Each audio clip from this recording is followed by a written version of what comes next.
Hey everyone, welcome to Shunya One episode 115. We are back here again with our third episode since we've restarted.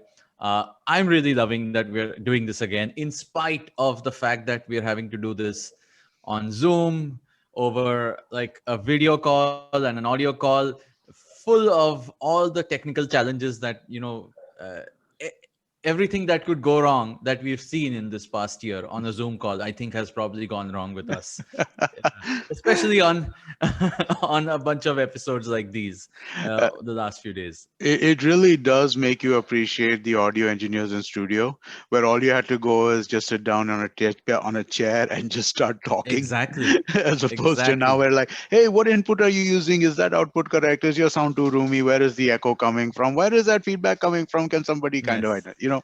all that stuff goes away. The only thing we're not saying is, can you see my screen?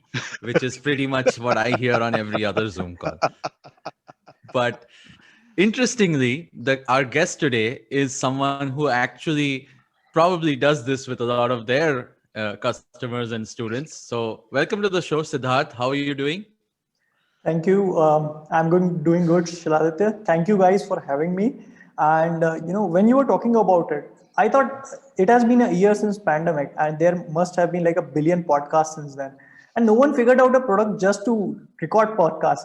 So I think there's a very big scope out there just to build a product for that. Well, Well, if yeah. you want a serious answer to that, there actually are a number of products. But the thing is, it's a really hard problem because Absolutely.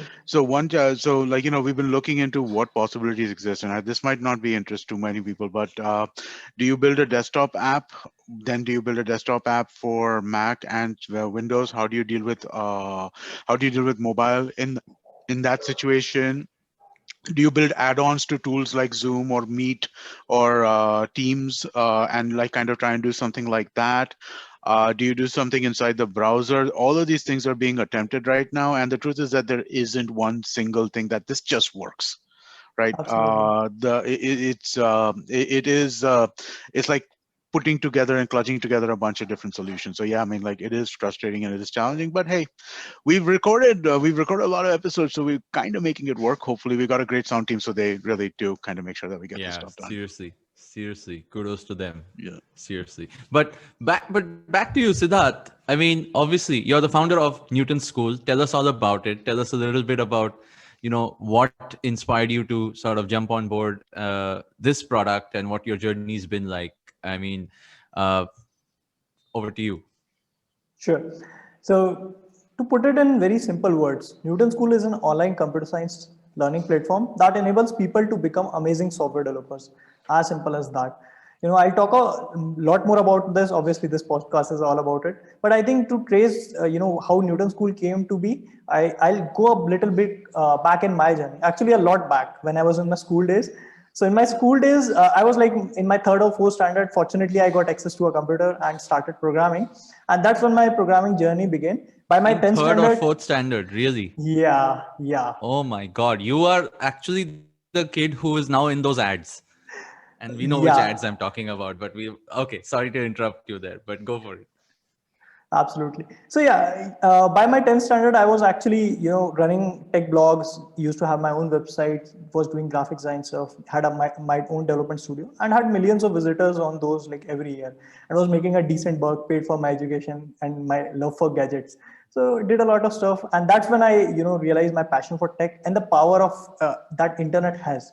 I went on to pursue computer science at IIT Roorkee, and since then it has been one hell of a ride. I have worked as a software developer with InMobi for a year, but since then have been doing my own startups. My first startup was called FlixUp. It started in 2015. It was an entertainment social network. It failed badly, and I gave 1.5 years complete to it. What really happened with that was that I actually grew a lot, and one thing that I really realized during building that thing was that startups are for me. I am the right person to build a startup, and I'm really passionate about it. So the journey ended with that happy note, and I decided to take a break and travel all over India to understand what was actually happening on the ground. Because one of my learnings from the previous startup was that I did not have really a good insight on my user base. And so I decided to travel for 1 year, but I was penniless at that time, had a lot of loans. So I decided to freelance as well as a remote software developer for US based companies. So I worked with 6 companies over a year span. And at the end of year, me and my co-founder Nishant. So Nishant is a very good friend of mine from college days. We used to discuss a lot about startups, entrepreneurship at that time, and we both were in constant talks. He was, a very early team member at an academy, very passionate about education. So he had a very good job after his MBA from IIM Calcutta. He decided to quit it and basically take up a role as an intern at an academy. So me and we both were talking, and we wanted to build something for the tier 2, tier 3 Indians. We could clearly see that there's a very big information asymmetry. And that's how Bolo came about, which was basically a precursor to Newton School. So Bolo was a video consultation app. You could talk to an expert of any field. So we had multiple categories like career, fitness. We even had beauty, cooking, a lot of other categories. And you could talk to expert of any field by paying them a fees. And what we realized was that there were two categories which were doing really, really good. One was career and fitness. So people would come, and we had a concept of packages. You could pay for, 10 sessions at a time, and these will be curated packages for a mission. And people would pay for career as well as fitness. But as it happens in real life, people would pay for fitness but won't show up after second class. But in career, we could see that, students from fourth year colleges of very small towns also, they were doing all the sessions. So the retention was very high, and people actually, we started to see a difference. So this was basically, an expert from the industry, a software developer, teaching them, let's say, coding 1-to-1. And we could see that, they actually started to improve. That's when we realized the power of, personalized mentoring that can have. And what we realized was that if given the right guidance, people can really, really become good in any field. And that's when we decided to start Newton School. So yeah, that has been the journey so far. Wow. So you're saying amidst all the edtech products now, we obviously know that this is like boomed, right? This last year, especially obviously the education industry overall has had to force itself to understand edtech. But this was probably before that, right? This was before, the pandemic. This was before, you actually had all these options. So what do you think was starting in India? What was the unique insight that you saw? Like, why is software the thing? What was the reason they were choosing software versus, obviously, fitness? I understand, but so why software and not any other education stream?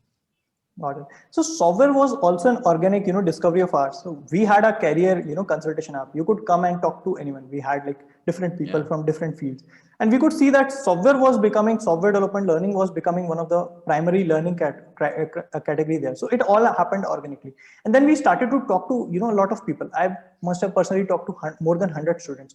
And what I realized was that, the software sector was very aspirational. People wanted to go there because it offers you really good packages, and it really gives you a good lifestyle. Plus, what I realized was that it is seen as a kind of a creative work by people. So, if you ask programmers, they'll say that they don't program, they do art. So that's what I realized. So it was a very aspirational category. And even in the terms of market, it made a lot of sense. On the one side, there are like lakhs of jobs. There are, from our times, when we had very few MNCs in India, to now today, there are like thousands of MNCs having their, tech centers in India. So there are like tens of, hundreds of thousands of jobs. On the other side, there are like lakhs of students who want to become good, but because of the education system they had, the colleges, which do not have the right kind of curriculum to actually land them in the industry, there was a very massive gap. And we really believe that we could build this gap up. So that's why we started Newton School. So, sorry, your focus is primarily on education for people who want to become software engineers. You're not looking at other areas beyond that. Absolutely. Super focused on that. Okay. And the reason, I mean, obviously, like you said, the market clearly showed you that there is demand and obviously supply for this. But what is the entry barrier for, let's say, people to do this today? And it's a very random, since you mentioned, right, early on, there were only those few MNCs, obviously, very few options, not very few, but more international options versus the tech startups of today who are also hiring by the loads. So software education in the country is not new, especially post graduation software education. Like, I remember we've had GNIIT way back when I was a kid. Okay. So that was the original. Is that the original sort of are you the 2020 version of that, or what is the unique addition that you're able to add today in today's time? Okay. So one thing in general that we realized was that, the colleges which were supposed to do the task, of teaching them really well, they were not doing well. They were like really floundering on that. And the reason for what that was simply was that they were focused totally on admissions part. They were focused on marketing for admissions, collecting the fees, and putting the student out there. That's every college. Yeah, absolutely. They are run by mostly businessmen and politicians, so we know of that stuff. So what we realized over there was that, basically that if we focus completely on output, and if we make it so that, people are actually starting to have great outcomes over there, then we could actually create a brand that could really create difference in the market. And what we realized over there was that, a lot of people have already spent a lot of money in colleges, and their parents were not willing to pay a lot of money more than that. For if you go to tier 2, tier 3 Indians, for them 20,000 rupees is a very big decision to make. And if you ask me, the learning, the kind of quality that you can give in 20,000-30,000 is going to be low. So when we were going to start Newton School, so what we were clear was that, we want to go full stack. That is, we want to make sure that we are giving a very long path for someone to become amazing software developer. And that was going to cost a lot for us because of the mentorship, the, instructor thing that we thought out. So we had to, come up with a business model that was, making good money for us and was not heavy on the students. Fortunately, at that time in USA, income sharing agreements were becoming very popular. So an income sharing agreement is a simple, financial model in which they say that, when you join the institute, you don't have to pay anything. You don't have to pay any money upfront. Only when you start earning, and that too above a particular threshold, you start paying. And this was pioneered by Lambda School in US.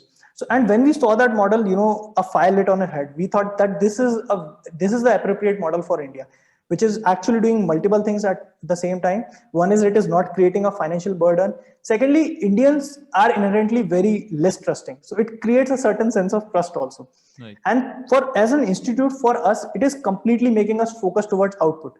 Because, if we are not getting them into the industry, if we are not able to make them good developers, we are not going to make money. So that has kept us super focused on the output part, as well as allowed us to have zero marketing costs on the input side. So from day one, we have been receiving thousands of applications, and so we have been receiving thousands of applications over there, and without any kind of marketing effort, because for a student, the trust level is much higher now. They don't have to pay anything. So, an interesting question that comes from what you just mentioned, how competitive is your selection process, right? Because I mean, the idea of being able to get the training required to go and work at a software company, I'm guessing that's something that a lot of people want to do, right? But at the same time, you've got to have some sort of selection criteria which filters out, people that you have resources and you're going to deploy resources in certain this, right? So how does that work? How competitive is it? What's your admission rate, if you can talk about that? Maybe, I don't know. Sure. Absolutely. I think so. What we do in our admission process is, we could have basically one was to, filter for those students who already know good stuff. But what we really wanted was people who were very sincere about this, very highly motivated about it, want to become really good developers. And our course is also very rigorous. It spans 6 months.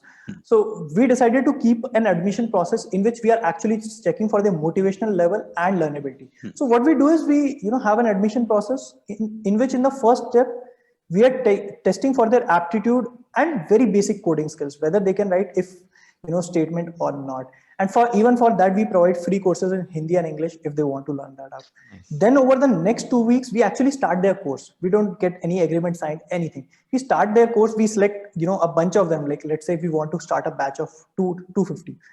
Then we select 500 people, and what will happen is we'll put them through a 2 weeks rigorous coursework in which daily live classes will happen, mentor sessions will start, contests are there, everything is there. And in these 2 weeks, we test how sincere are they, and secondly, how well are they able to pick up on the basics we are teaching. Then we finally make the selection. So those selections are basically, completely based on sincerity and the learnability of a candidate. Interesting. And the fact that it's like a try before you buy of sorts. Absolutely. Even then, when you buy, it's not that they're really paying. They're just getting into the course. And then obviously at the end of this, do you guarantee the placement of sorts also? Like, do you take up that responsibility because it's linked to your payday in that sense?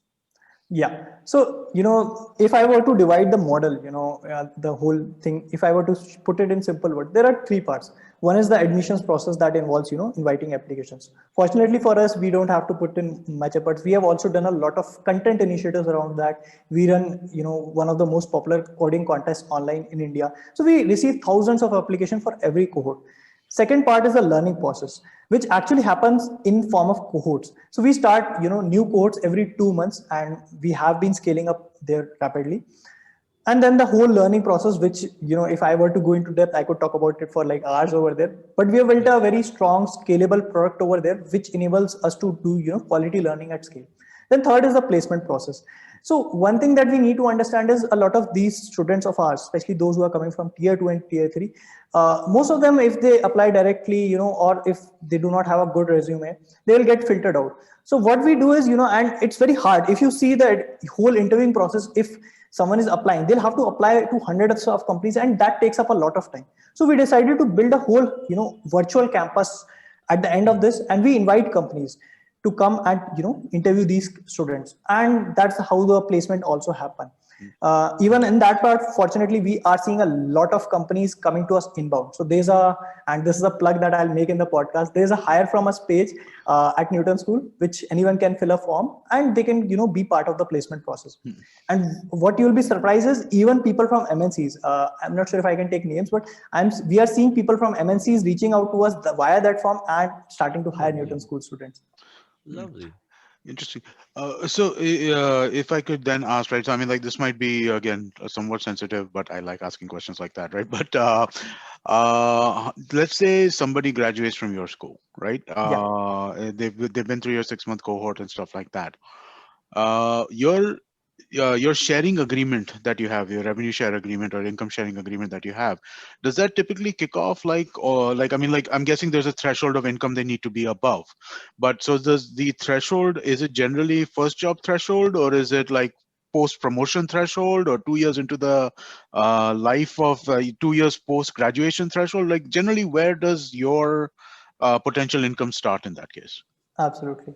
So, the agreement states that within course completion, if a guy does not reach an income of, at least 6 lakhs, or now post COVID, we have made it 5 lakh within 1 year of course completion date, then the agreement becomes void. Then they don't have to pay anything. We believe that, 1 year is the limit, because beyond that, that means we haven't had enough value if they couldn't get a job within 1 year. So that's our point.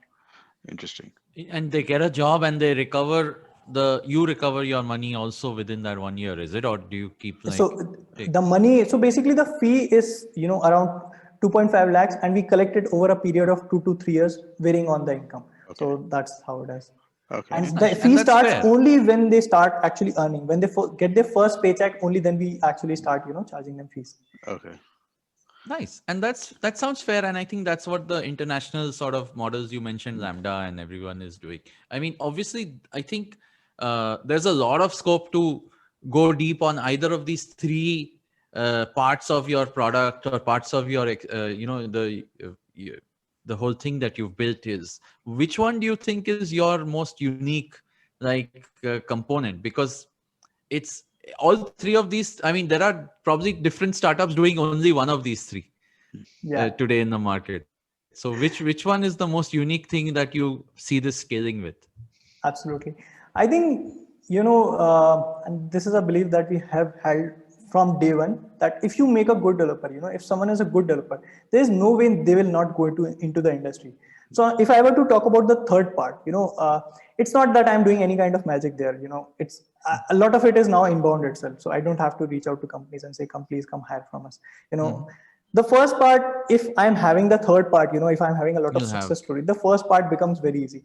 The second part is where I believe, we are super focused on, where we have done a lot of work and where still a lot of work needs to be done. But the learning part, how do you make sure that, anyone who's coming through the course is actually becoming, a good developer. And it's not just about teaching them, it's a lot about psychology. It's about understanding their motivations and aligning their motivations, a lot of stuff. So we are doing a lot of innovation on the learning part, and we believe the learning part is the core of our thing. If we have it good, rest two parts automatically sort it out. Right. And these are all like the experts on your platform are all like teachers and everyone who mentors who work exclusively with you to guide each student. Is it like a one-to-many, one-to-one? Are there different levels? I mean, again, I'm asking because edtech is now understood, right? I mean, people know like this whole year, even the actual schools have had to move to Zoom calls like this, right? So people know that you will be taught through a screen. People know that there's no other option and you will have to get your learning through a screen like this, talking to mentors. There'll be all sorts of chaos when, it's one teacher with 100 students and whatnot. So there are we've seen all the variables. So which one are you following, or which combo of all of these are you following, and why do you think it's successful? Yeah, I'll talk about the whole learning process in detail, what a student goes through when they, become part of Newton School. But before that, I believe that education edtech is in day one right now. There's a lot of innovation to be done. And I think we are at an inflection point in the sense that for the first time, probably, education online is going to become, or is in, a lot of people have done it in such a way that it's already better than an offline version of things. And there's a lot of work to be done. You could build very strong communities, beautiful communities around it. And, gamification is, have a big role to play over here. Then we haven't even talked about AI. AI is going to play a massive role here. But yeah, keeping all of that aside, there's a lot of work to be done by every company. Coming to a student's journey. So when they enroll into Newton School, so we put them through a kind of a rigorous schedule. So do you have like a entry, like age or anything, or can I sign up anytime, or does it have to be post college or something? Yeah, so majorly we focus on post college, those who are in final year or those who have graduated or are working professionals. But we have seen people without degree, even without degree, coming in and actually getting into the industry. So we keep on experimenting and taking people from different streams and a lot of stuff there. So yeah, but if someone is in second year of college, if they cannot join a job within 1 year of course completion, that is someone we absolutely avoid. Other than that, we keep on having people from different streams. So yeah, once let's say a student gets in, so they'll have to follow a rigorous schedule. What happens is we have we believe in a very engaging live kind of learning model. So we have live classes daily from Monday to Friday, and from 9 p.m. to 11 p.m. So these are 2 hours classes, and they are not like simply lectures. Someone will come and just vomit things out. It's basically about engaging. It's about fun. So the instructor will be giving assignments within the class. They'll have to go on the portal and do it there. They can see the results immediately. The instructor will see. There will be quizzes, a lot of stuff. Doubts can be resolved there itself. So it's a 2 hours class. It is a 1:100 ratio where students can ask doubts on chat and all. And then what happens is after the class, there's a mentor session. So like I mentioned, we came from Bolo, the days of Bolo. So what we understood was the power of personalized mentorship. And that is something that we have kept at the core of Newton School as well. So what happens is when a student joins Newton School, they are assigned a personal mentor. And a mentor won't have any time more than 10 students. At any time, they won't have more than 10 students. And now every student will go through, after the classes 11 p.m., they will go through mentor sessions. Now, mentor sessions happen in 2 ways. One is there'll be group sessions in which all the 10 students are sitting. The mentor is also there. Everyone has their video camera on. All of this is happening within the portal. So what happens now over here is the student, there will be a lot of group activities, and the mentors will also take up some doubts, may explain some topic, may do some kind of fun activity. A lot of bucker also happens in those sessions. And we have seen, people forming real deep friendship. So we had this, these 3 guys, they actually, after the class, they sat down like from 12 to 4, they had their video calls on, they would be like, doing a lot of bucker and coding at the same time. So a lot of deep friendship also form in that way. So the mentor sessions happen in group format, as well as every student will have 1-to-1 mentor session with their mentors every week. both the mentors and instructors are people working as software developers, in some of the top companies, and we vet a lot. So there's a rigorous selection process. There's a very rigorous student feedback process involved as well over there. So that way, what happens is those who have worked actually in the industry, those who understand what is needed to become an industry-ready developer, they are imparting them, the right kind of guidance. So this is how things shape up on the weekdays. Students are given daily assignments, so they'll have to, they'll have to do coding assignment. They'll have to constantly build things. So not a day will go when they are not actually coding stuff. On weekends, they will have hackathons, they'll have contests, they'll have, soft skill sessions, any extra mentor session they want to do. So all of those stuff will be there. So this is how things happen. So it's a lot more than just the core course. You're sort of making it very personal. But again, 1:100 is the class. Then you said 1:10 is the sort of mentorship, which is part of everyone's package, right? I mean, so to speak, you need that so that you can create high quality students who graduate. So it's really interesting, right? Employability for them becomes the crux of it, right? In that sense, rather than, as you were saying earlier, just like a factory of graduates. Absolutely. Yeah, so that means this is something. How do you scale this? I mean, and I this is a question I have genuinely of edtech of all edtech, right? Because I realized that the initial promise, the way I understood it, was that education that's happening in classrooms, the really good ones, where you get a great teacher, if other people could access that, awesome, right? That's what tech did initially. But now it's become, you don't need the classroom anymore.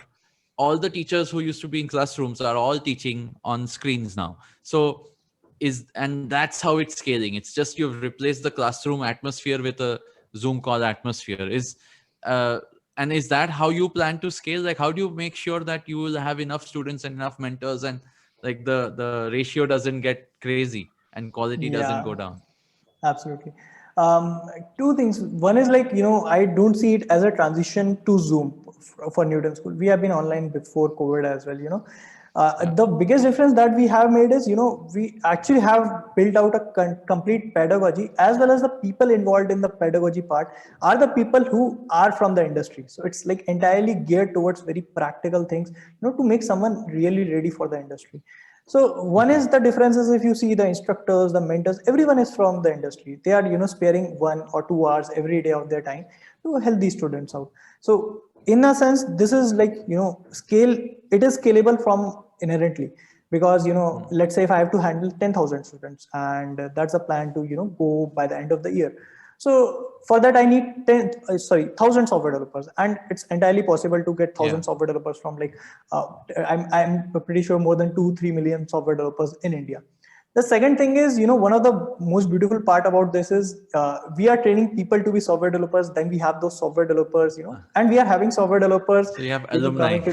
Yeah, so we have a very strong cool off period. We don't encourage alumni to apply to Newton School. They cannot apply for jobs at Newton School. So we have a very strong cool off period. But after a point, let's say 6 months, 1 year, they can, start coming instructors and mentors again over here. So it's a self-serving cycle in that sense. Nice. And you're actually seeing, I also want to talk about a little bit about how really deep you're going into the second tier or third tier of India. Are you really seeing interest all the way from there as your primary audience? Or absolutely. Is okay? Yeah. So I think our primary audience is very much tier 2, tier 3 Indians, especially those who are from those colleges. They are our target. And in fact, we don't even encourage IITians to apply. We don't promote things over there because they already have the resources. And in fact, the whole system is geared. So an IITian may or may not be interested in a job of 5 lakh, or 6 lakh, but a tier 2 or tier 3 for them, it's really high paying job. So by default, there's a big filter there.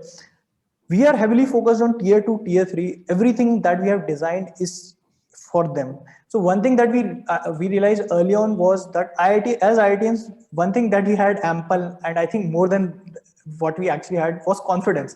So every IITian is overconfident, and that leads to their success in a way. Whereas if you talk to a tier 2, tier 3 students, they lack confidence a lot. First, they are full of self-doubt, and most of the time they give up because they are not sure whether the path they're on will lead them to it or not. They don't have mentorship. IITians have like ample mentorship if they want to reach out to someone. So we thought about all of these things, and we geared the pedagogy so that when I'll take a small example. When a student comes in, we, instead of giving them complex problems, we give them very small, very easy problems. And once they start doing it, when they do like 50 such problems, they become really good. They had a good hand in programming, as well as the confidence levels are now sky high because you have achieved something for the first time in your life. So that really makes a difference there. Coming back to the original tier 2, tier 3 question, most of the, I would say more than 90% of our students are from those kind of backgrounds, or at least those colleges. And because of the whole financial model, we have seen people from very, uh, unfortunate kind of background, you can say, or people, who deserve better in life. They have been able to, become part of Newton School and get into some of the top companies. So there's this example of a student called Rohit. So he was a son of an auto rickshaw driver. He hailed from Jharkhand. COVID happened. His family lost his entire livelihood, and like happened. And it's a very common case in tier 2, tier 3, lots of loans, And after Newton School, he could afford Newton School because there was no fees. He went into one of the topmost edtech startups, is earning really good, taking care of the entire family. And there are like tens of examples like Rohit, who couldn't have, afforded to pay like even 10,000 rupees fee to us. And they have been able to, get access to really good quality education and make a great career for them and for their families. So that's the case with us. So that I keep coming back to like your overall model, right? And it's such an interesting one to me. I have a question, right? I mean, like Indian labor laws and stuff like that. They're notoriously problematic, right? Are there any challenges you have to deal with over there? Because in some way you're not really, but you are in some way garnishing wages. Not exactly. That's a bad word to use here in this context, right? But you are basically linking your payment to people's future earnings, and I know that there are a bunch of complexities around how that stuff operates in Indian law. So how have you guys approached that kind of thing? Okay. So fortunately for now, Indian government has kept out of startups and edtech for most part, and that's really fortunate. But coming back to the original thing, so instead of saying that we'll have 15% of your salary, we decide the fee. So the fee is decided once they get a job, and it doesn't change even if they, like, let's say, switch jobs to higher paying jobs. It's not exactly linked to their fees. So it's an indicative of, the fee is indicated of it, and it's capped. So most of the time people would be paying in the same range. So that is why we don't have to face that kind of issues. Okay. And legal issues have not been an issue at this point in time. You've not had to look at like labor issues and stuff like that. No. And ultimately it's all about trust. People don't want to pay you for simple reason. One is either they don't have the means, or they feel that you haven't, put in they don't owe you anything. For us, we have been putting in the 6 months effort. They finally get into the industry, then they start paying us. So we haven't had any kind of issues over there. Interesting. Cool. Yeah. I mean, I'm at some point I would think that, given that we've spoken a lot about fintech in the past, I'm sure there'll be some model where someone will give credit to pay your Newton School fee. Credit as a teacher. Every company at the end of the day becomes a fintech company. Exactly. So in a way, Siddharth will be like, listen, I am loaning you the money to pay my own fee and then get a job. But no, I think that's you never know, moonshot idea maybe. But coming back to, I mean, I'm very interested. The story of Rohit you just said, right? It's amazing that this is possible and you're solving that huge problem, especially at a time like this when people need, a means. But what's the biggest sort of change that you've seen from, the accessibility standpoint? Like, did those students, again, I'm harking back to the fact that I said, there were always software classes. There was during my time, it was .NET and Java. You're probably teaching a whole bunch of newer concepts and newer platforms, right? Given today's tech. Where is is there an accessibility challenge even today, is what you're saying, for those classes, I'm talking about the last 15 years, there have been courses and classes and whatnot. Like, how are you jumping? How are you seeing that being such? Was it always so poor, that infrastructure? So Two things. One is like, a majority of it had been offline, and when it comes to offline, they were in limited cities, or if they were in tier two towns, they were not good quality. So someone had to, travel to, let's say, Bangalore to avail those classes. And that in itself is a privilege, traveling alone, paying that amount to reside there, traveling fees, everything is a certain level of privilege, which not everyone could afford. Right. People are not simply willing to send their girls even today, alone in the cities just to learn things up. So one was that. Second was Geo opened up, internet to everyone. So that has made access today possible, which was not possible entirely before 5 years. Especially live classes, you couldn't have imagined.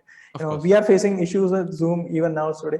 So even despite everything, despite there being a good infra, there are still people who face challenges. So we had this girl called Yasha. She had to go on her rooftop to take live classes in the night time, and she would give interviews from up there. We have had people who would go to better places like city to give interviews. So there are still challenges, and I believe if government can do one thing, or if as private sector we can do one thing, is take high speed internet access as the number one priority. And because if you will see that today's generation, I feel, is a lot different. They are much more aware than us in every sense. They are much more aware than us in political sense, in understanding about their future. They are very much conscious about it. And one reason for that has been internet, and access to internet completely changed life. And while it's good, what I'll say is it's good, because even in very tier 3 cities, we are seeing a lot of our students taking internet access, but still work needs to be done there. Interesting. What is the future? I mean, what is the next stage that you want to go to? Is it just scaling this? Is it going back to other courses like fitness or whatnot? Like, what is your, let's say, vision? Given that you personally have also an interesting story, you've obviously been in the software space, so I'm sure you're passionate about that. But what's the next step for you here? Okay. So I think, and this is something we have to yet, finalize, because things keep on changing in startup world. But there are a lot of ways in which we could go about. One is we could, start scaling, horizontally. We can start, adding more verticals over here. We could do basically, we can go to analytics, data analytics. We can start adding more courses on Android, maybe iOS and things like that. So we can start becoming more specialized.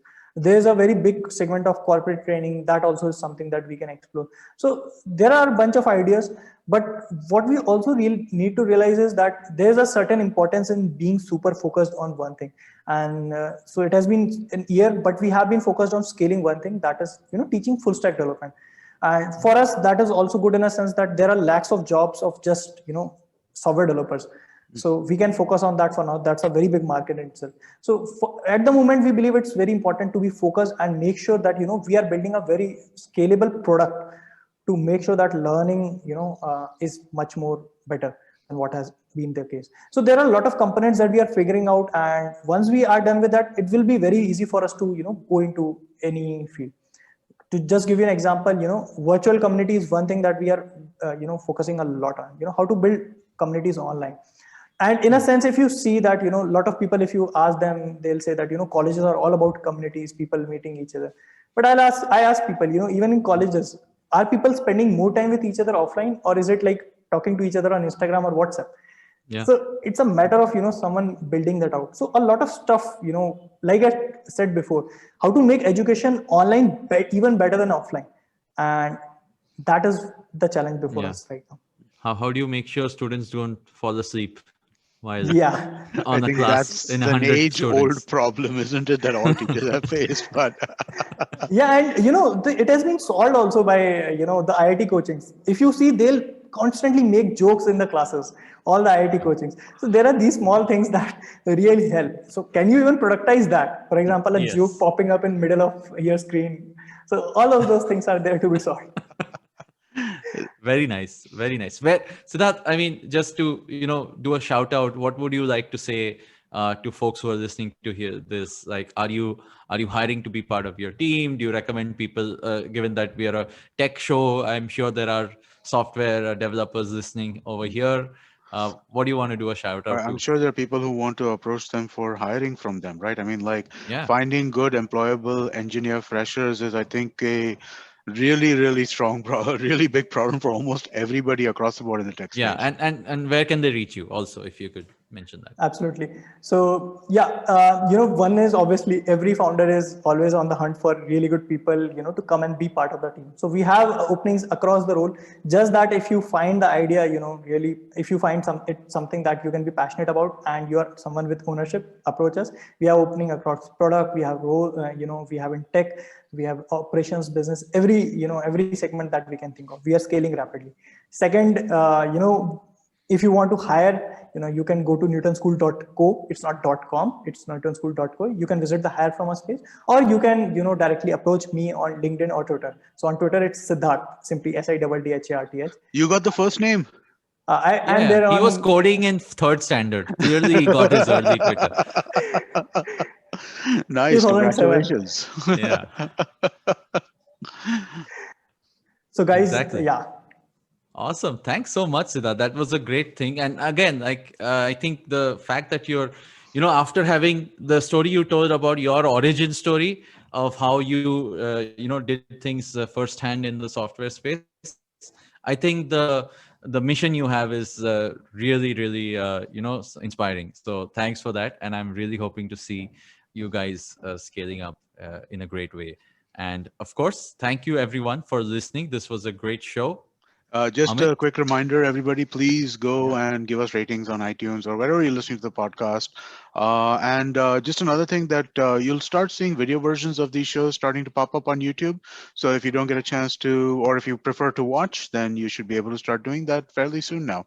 The first episode that we did with Anirudh should be available on YouTube immediately. This episode will be available the week it releases.